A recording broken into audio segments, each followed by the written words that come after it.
লোভী মানুষ কখনো অন্যের দুঃখের ভাগ নেয় না, তারা সবসময় অন্যের সুখের ভাগ নেওয়ার জন্য বসে থাকে। রাগ অভিমান ভালো, কিন্তু অতিরিক্ত রাগ অভিমান একটা সুন্দর সম্পর্ককে শেষ করে দেয়।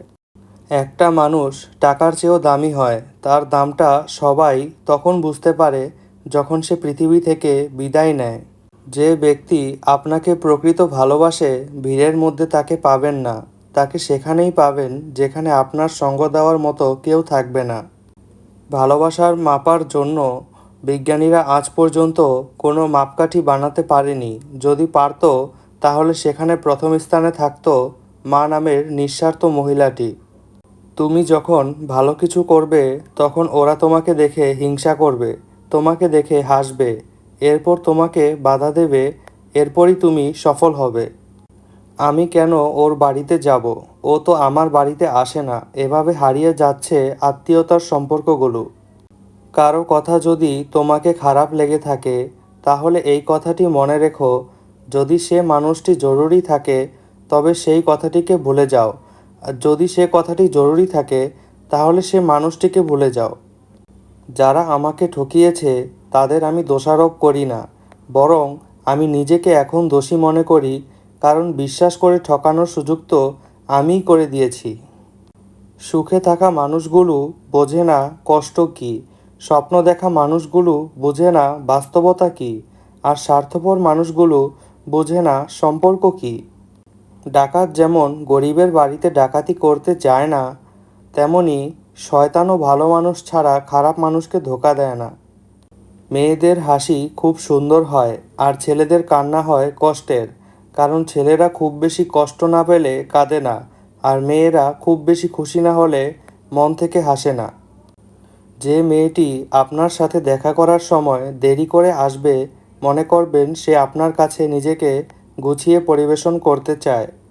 প্রতিটা মানুষ সুন্দর মন নিয়ে এই পৃথিবীতে আসে, কিন্তু পরিবেশ পরিস্থিতি এবং কিছু মানুষ সেই সুন্দর মনগুলোকে নষ্ট করে দেয়। দিয়াশলাইয়ের কাঠি আগে নিজে জ্বলে, তারপর অন্যকে জ্বালায়, তেমনি রাগ আগে নিজের ক্ষতি করে, তারপর অন্যের ক্ষতি করে। এই পৃথিবীতে আমরা কে কতদিন বেঁচে থাকবে, এটা গুরুত্বপূর্ণ বিষয় নয়। গুরুত্বপূর্ণ বিষয় হলো মানুষের মনে আমরা কতদিন বেঁচে থাকব। অর্থ নয়, শারীরিক সুস্থতাই সবচাইতে বড় সম্পদ। একজন সুস্থ ব্যক্তি অর্থ উপার্জনে সক্ষম, কিন্তু চাইলেই অর্থ দ্বারা সুস্থতা অর্জন করা সম্ভব নয়। কষ্টগুলো নিজের মধ্যে চেপে রাখার শক্তিতে সবার থাকে না, কারো কারো কষ্টগুলো চোখের জল হয়ে ঝরে।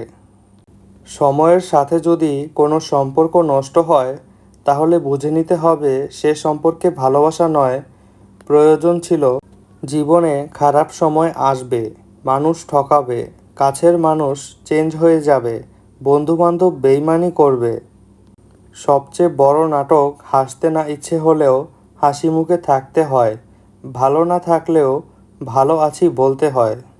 একজন কথা বলার জন্য অপেক্ষা করতে থাকে, আরেকজনের মনের কথা বলার ইচ্ছাই জাগে না। এভাবেই কিছু কিছু সম্পর্ক ভেঙে যায়। এই পৃথিবীতে দুটি বিরল জিনিস, মনের মানুষ এবং মানুষের মন। সময়ের ব্যবধানে দুটি জিনিসই খুব দ্রুত বদলায়। ছেলেরা ভাত কাপড়ের দায়িত্ব নেয় প্রকাশ্যে, আর একটি মেয়ে অপ্রকাশ্যে একটি অচেনা পরিবারের দায়িত্ব নিয়ে নেয়। গাড়িতে ব্রেক না থাকলে যেমন দুর্ঘটনা নিশ্চিত, তেমনি জীবনে সংযম ও সংস্কার না থাকলে পতন নিশ্চিত। যে আঘাত দেয় সে ভুলে যায় ঠিকই, কিন্তু যে আঘাত পায় সে শত চেষ্টা করলেও ভুলতে পারে না।